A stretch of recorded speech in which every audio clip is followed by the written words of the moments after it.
que vous avez entendu ce qui se passe à l'est du Congo? Ça peut paraître loin, mais savez-vous que l'Europe y joue un rôle direct et mortifère? Alors commençons par le début. À l'est du Congo, au Kivu, la frontière avec le Rwanda, la guerre a causé environ 6 millions de morts. Certains estiment d'ailleurs que la moitié de ces morts seraient des enfants, imaginez-vous. Alors aujourd'hui, on parle surtout du groupe dit rebelle du M23 qui déstabilise la région. Et en fait, avec l'aide du Rwanda, ce groupe occupe aujourd'hui une partie du territoire congolais. Et le rôle du régime rwandais est fondamental.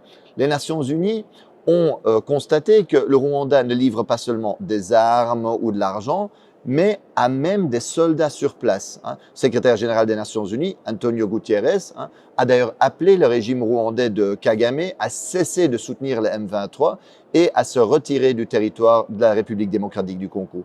Parce qu'il s'agit vraiment en fait d'une violation de la souveraineté du Congo et du droit international. Et que va chercher le régime rwandais en République démocratique du Congo? En fait, cette région est hyper riche en minerais, ressources naturelles, notamment le cobalt et le coltan. Ce sont des minerais essentiels pour les multinationales européennes qui servent entre autres pour les smartphones, les batteries, mais qui sont aussi utilisés dans l'industrie de la défense, dans la transition verte, l'aéronautique. Et donc, le Kivu contient 60% des réserves mondiales de coltan à lui tout seul. Imaginez-vous l'importance stratégique de cette région. En d'autres mots, la guerre, les massacres, la déstabilisation à l'est du Congo arrangent bien ceux qui veulent voler les richesses naturelles, les matières premières du Congo. Et sans surprise, un groupe d'experts des Nations Unies a constaté qu'en 2023, le Rwanda a enregistré une hausse sans précédent de ses exportations de coltan, une augmentation de 50% par rapport à l'année précédente. Et chaque mois, par exemple, le M23 fait passer en contrebande 150 tonnes de coltan de la localité congolaise de Rubaya, occupée par eux, vers le Rwanda. C'est un pillage sans équivalent. C'est vraiment incroyable. Et certains qui regardent la carte me demandent, mais Marc, comment est-ce possible qu'un pays relativement petit comme le Rwanda est capable de déstabiliser de manière si durable le Congo qui est beaucoup plus grand? Le Congo, c'est presque 2/3 de l'Europe, c'est 4 fois la France, 80 fois le territoire de la Belgique. Ben c'est qu'évidemment, ce n'est pas que le Rwanda, ce n'est pas qu'une question entre Congo et Rwanda, c'est que le Rwanda reçoit le soutien de l'Occident, des États-Unis, mais aussi de l'Europe.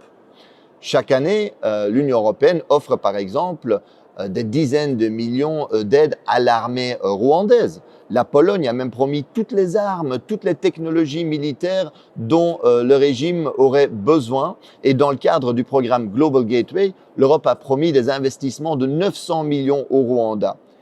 Et cerise sur le gâteau, en février 2024, l'Union européenne a signé un protocole d'accord privilégié sur les matières premières avec le Rwanda. Et cela tandis que nous savons que le Rwanda va voler des matières premières au Congo. La Commission européenne, en fait, a été signé cet accord et a encouragé le Rwanda à piller, à intensifier le pillage des richesses congolaises. Regardez bien la chronologie. En fait, en février 2024, la Commission européenne va signer cet accord sur les matières premières avec le Rwanda. Et à peine 2 mois plus tard, en avril 2024, le M23 occupe la localité de Rubaya, qui représente 15% de la production mondiale de coltan, minerai stratégique. Chaque mois, aujourd'hui, 150 tonnes de coltan passent de là-bas vers le Rwanda, dans les mains, sans doute, de multinationales. Le vol et le pillage, c'est ça l'impérialisme concrètement aujourd'hui. Et d'ailleurs, il y en a qui rêvent d'occuper durablement l'est du Congo en coupant le Congo en petits bouts. C'est ce qu'on appelle communément la balkanisation pour mieux voler les richesses et les ressources du Congo au profit des multinationales occidentales. Dans le Financial Times, l'expert Jason Stearns est clair. Cette guerre pourrait se terminer relativement rapidement. Il rappelle qu'en 2012, en fait, le M23 avait été battu.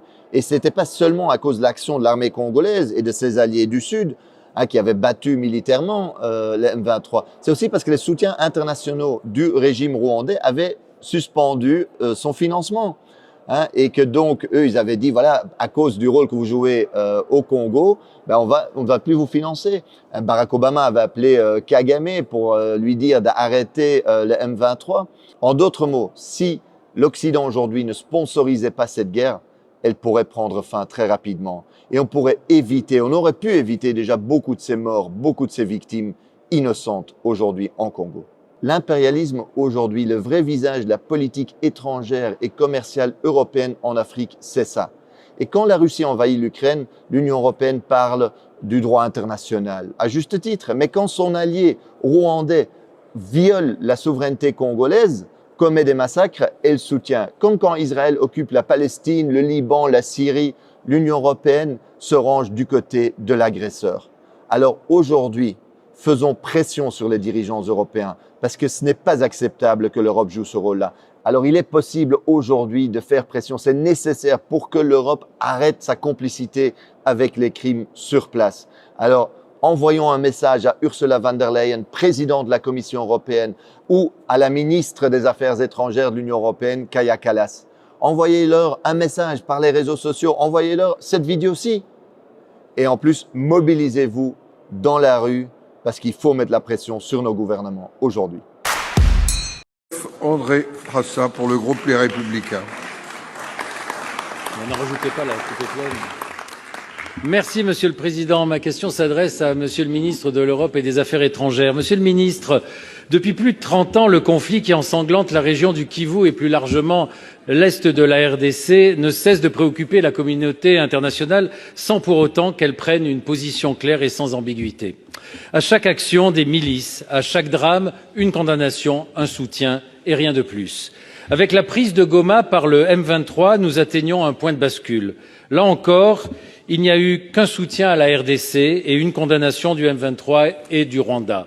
Hier, notre ambassade à Kinshasa et plusieurs autres ont été les cibles d'attaques inadmissibles.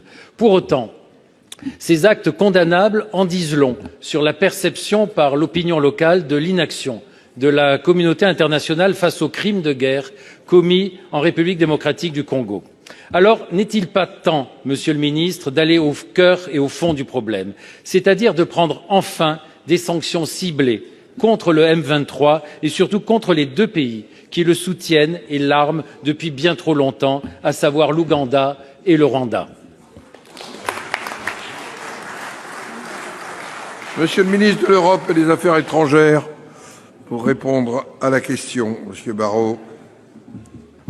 Monsieur le Président, Mesdames et Messieurs les sénateurs, Monsieur le Sénateur, avec vous, je veux rendre hommage aux agents et aux diplomates de notre poste à Kinshasa qui a été pris d'assaut hier, dont un des bâtiments a été incendié, ce qui me permet de rappeler qu'ils sont bien souvent en première ligne pour défendre nos intérêts dans des situations extrêmement difficiles et que leur engagement, leur dévouement et leur courage forcent notre admiration et notre respect. S'agissant des événements que vous évoquez à l'est de la République démocratique du Congo, la France condamne fermement l'offensive menée par le M23 et soutenue par les forces armées rwandaises. Elle porte atteinte à l'intégrité territoriale et à la souveraineté congolaise. Elle aggrave une crise humanitaire qui est d'ores et déjà la deuxième, la plus grave sur toute la planète, en ayant provoqué depuis le début de l'année plus de 400 000 déplacements de population, après les 2 millions de personnes déplacées l'année dernière, et en mettant à rude épreuve les forces onusiennes, la MONUSCO qui sur place protège les populations civiles et dont 3 casques bleus ont d'ores et déjà payé de leur vie leur engagement au service de leur protection. Dans ce contexte, la France se mobilise. Le président de la République, ces derniers jours, s'est entretenu avec les 2 chefs d'État ainsi qu'un certain nombre d'autres dans la région pour créer les conditions du rétablissement du dialogue. Au Conseil de sécurité des Nations Unies, nous avons soutenu la République démocratique du Congo dans sa demande d'organiser 2 réunions d'urgence et nous avons porté une déclaration dans laquelle les agissements du M23 soutenus par les forces armées rwandaises sont condamnés ouvertement et sans aucune forme d'ambiguïté. Et avant-hier à Bruxelles, c'est sous notre impulsion que la haute représentante de l'Union européenne a à son tour condamné cette offensive et appelé à un cessez-le-feu immédiat. Vous le savez, jusqu'à présent, c'est le processus de Luanda qui a organisé la relation entre RDC et le Rwanda. Et c'est le processus de Nairobi qui a organisé les relations entre le RDC et les groupes rebelles dont le M23 fait partie. Ce sont des médiations qui auraient dû porter des fruits et qu'il faut continuer de soutenir. Mais en tout état de cause, c'est par le dialogue et par la diplomatie que une solution sera trouvée à l'escalade à l'est de RDC, et à plus long terme, c'est en s'attaquant aux causes profondes du conflit, qui sont des causes de nature économique, de nature minière, que la région pourra retrouver la paix, la stabilité et la prospérité. Monsieur Frassa. Monsieur le ministre, on condamne, mais il manque l'essentiel. C'est-à-dire que, rien que pour vous rappeler, l'Union européenne finance à hauteur de 20 millions l'armée rwandaise pour intervenir au Mozambique, sans aucune garantie ni aucun contrôle que ce financement n'aille pas ailleurs. Le Rwanda est un exportateur de coltan, alors il n'y en a pas un gramme sur son sol. Et 60 à 80% des réserves mondiales de coltan se trouvent, comme par hasard, à l'est de la RDC. Là aussi, il y a quand même de quoi s'étonner qu'il n'y ait pas de sanctions là-dessus. Je relaye et je fais, au nom de 95 parlements francophones, l'appel solennel à ce qu'il y ait des sanctions. Ce serait l'honneur de la France d'être à la tête de demandes de sanctions contre l'Ouganda et contre le Rwanda. Ce serait son honneur.